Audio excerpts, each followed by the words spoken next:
Judge court আর high স্ট্রিটের কাছে একটা হোটেল আছে, নাম প্রীতি হোটেল। বেশ, সেখানে গিয়ে উঠবো। আমাকে আগেও চেনেন না? আজ কিন্তু তোর কৃষ্ণদার নাম জানা চাই, আর জিজ্ঞেস করিস রাধারানীর কথা তোর মনে আছে কিনা। মানিকদা চলো, তোমার দুটি পায়ে পড়ি, কথা আছে, চলো না। পর্দার দুই রানী, হৃদয়ের এপার ওপার, কবরী ও সুচিত্রা সেন। সময়টা ছিল এক জাদুকরী অধ্যায়, 60 এবং 70-এর দশক।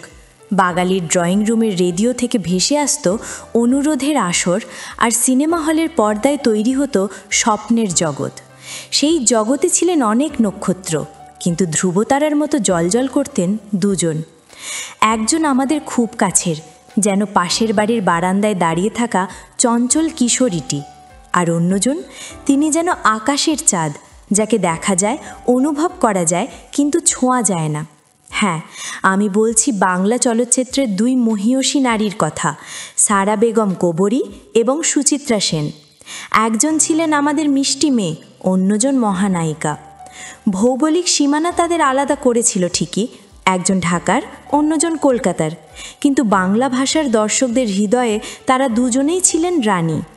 আজকের পর্বে আমরা ডুব দেব সেই সোনালি অতীতে, জানব কিভাবে এই দুই ভিন্ন মেরুর অভিনেত্রী একই আকাশের নিচে দর্শকদের মন্ত্রমুগ্ধ করে রেখেছিলেন।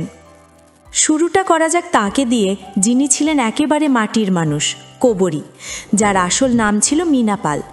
1964 সাল, সুভাষ দত্তের সুতরং ছবির মাধ্যমে কিশোরী মীনা পাল হয়ে উঠলেন কবরী।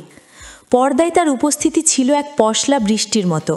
তার হাসি, সে এক ভুবন ভোলানো ব্যাপার।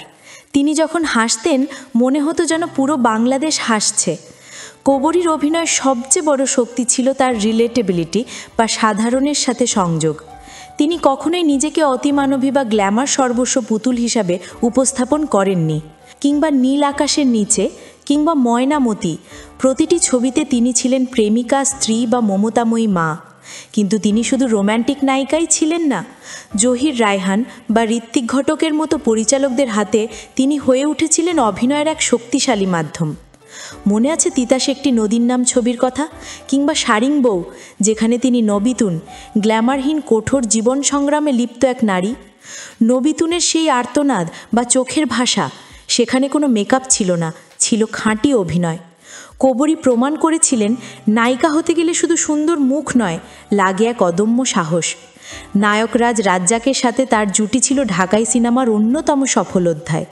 রাজ্জাক কবরী মানেই ছিল বাঙালির প্রেম, বিরহ আর খুনসুটির নিখুঁত রসায়ন।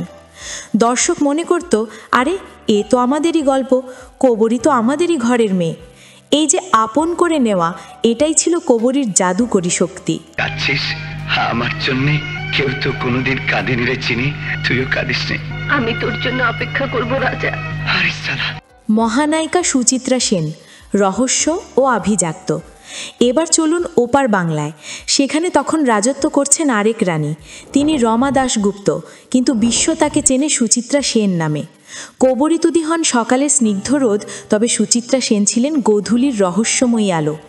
1953 সালে 7 নম্বর কয়েদিতে যাত্রা শুরু, কিন্তু 74.5 ছবিতে উত্তম কুমারের সাথে জুটি বাঁধার পর ইতিহাস নতুন করে লেখা হলো। সুচিত্রা সেনের অভিনয় ছিল এক অদ্ভুত আভিজাত্য। তার শাড়ি পরার ধরন, তার ঘাড় বাঁকিয়ে তাকানো, আর সংলাপে সেই বিখ্যাত সংযম, সব মিলিয়ে তিনি ছিলেন ধরাছোঁয়ার বাইরের এক দেবী। তিনি কথা বলতেন কম, কিন্তু তার চোখ কথা বলতো অনেক বেশি।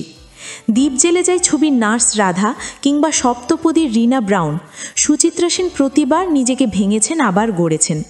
বিশেষ করে আজই ছবিতে যখন তিনি রাজনৈতিক নেতার চরিত্র অভিনয় করলেন, তখন তার ব্যক্তিত্বের ভারে পর্দা যেন কেঁপে উঠেছিল। সুচিত্রা সেনের বিশেষত্ব ছিল তার ব্যক্তিত্ব বা পার্সোনা। তিনি জানতেন নিজেকে কিভাবে উপস্থাপন করতে হয়। তিনি ছিলেন সেই যুগের স্টাইল আইকন। বাঙালি নারীরা সুচিত্রার মতো করে শাড়ির আঁচড় দিতে শিখল, তার মতো করে কাজল পরতে চাইল, কিন্তু সুচিত্রা ছিলেন অধরা। তিনি এমন এক উচ্চতায় নিজেকে নিয়ে গিয়েছিলেন যেখান থেকে তাকে কেবল শ্রদ্ধাই করা যায়, আপন ভাবাটা একটু কঠিন। এবং তারপর 1978 সাল, হঠাৎ করেই তিনি নিজেকে গুটিয়ে নিলেন। স্বেচ্ছা নির্বাসন। তিনি আর জনসম্মুখে আসেননি। এই যে নিজেকে আড়াল করে রাখা, এটাই তাকে জীবন্ত কিংবদন্তি বা গ্রেটা গার্বো অফ দ্য ইস্টে পরিণত করেছিল। এই রহস্যময়ীতাই ছিল তার শেষ এবং সম্ভবত শ্রেষ্ঠ অভিনয়। এখনো ভুল চিনেছেন। আপনার আর কি কথা আছে বলুন? আপনার আগের 2 মাসের টাকা।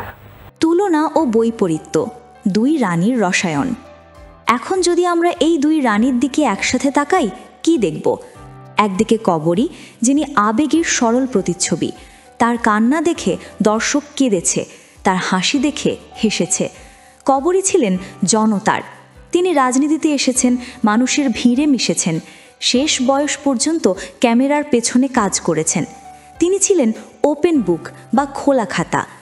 অন্যদিকে সুচিত্রা সেন, যিনি সৌন্দর্যের এক বিমূর্ত ও ধ্রুপদী রূপ।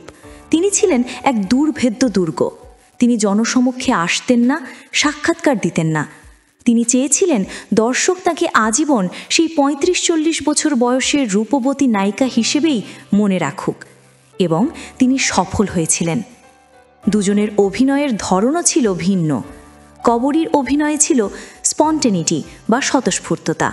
মনে হতো তিনি অভিনয় করছেন না, বরং চরিত্রটি হয়েই বাঁচছেন। আর সুচিত্রার অভিনয় ছিল মেথড এবং কন্ট্রোল। প্রতিটি পদক্ষেপ, প্রতিটি চোখের পলক যেন মাপা। একজন শিখিয়েছেন ভালোবাসা মানে নিজেকে উজাড় করে দেওয়া, কবরী।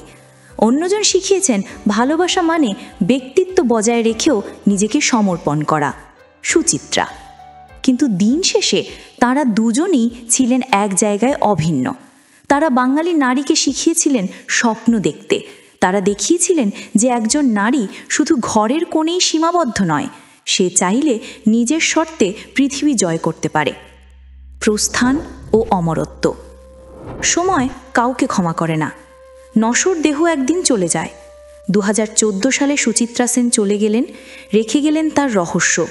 আর 2021 সালে করোনার করাল গ্রাসে আমরা হারালাম আমাদের মিষ্টি মেয়ে কবরীকে। যখন তারা চলে গেলেন তখন মনে হলো যেন বাংলার আকাশ থেকে 2টি নক্ষত্র খসে পড়ল। কিন্তু সত্যিকারের শিল্পীর কি মৃত্যু হয়? আজও যখন টিভিতে সারেং বউ চলে, আমরা নবিতুনের জীবন সংগ্রাম দেখে শিউরে উঠি। আজও যখন সপ্তপদীর সেই বাইক দৃশ্য দেখি, আমরা রোমাঞ্চিত হই। তাদের শারীরিক মৃত্যু হয়েছে ঠিকই, কিন্তু তারা বেঁচে আছেন তাদের কর্মে, আমাদের স্মৃতিতে। 60 ও 70 দশক ছিল বাংলা সিনেমার এক স্বর্ণালী অধ্যায়। আর সেই অধ্যায়ের 2 প্রধান কারিগর ছিলেন কবরী ও সুচিত্রা সেন। একজন ছিলেন আমাদের মাটির কন্যা, অন্যজন ছিলেন আমাদের স্বপ্নের রানী। একজন আবেগের নদী, অন্যজন গভীর সমুদ্র। তাদের তুলনা চলে না, কারণ তারা নিজ নিজ জায়গায় অদ্বিতীয়। আজকের এই যান্ত্রিক যুগে যখন সব কিছুই ক্ষণস্থায়ী, তখন কবরী ও সুচিত্রা সেন আমাদের মনে করিয়ে দেন শিল্প শাশ্বত। তারা শুধু নায়িকাই ছিলেন না, তারা ছিলেন একটি সময়ের দলিল।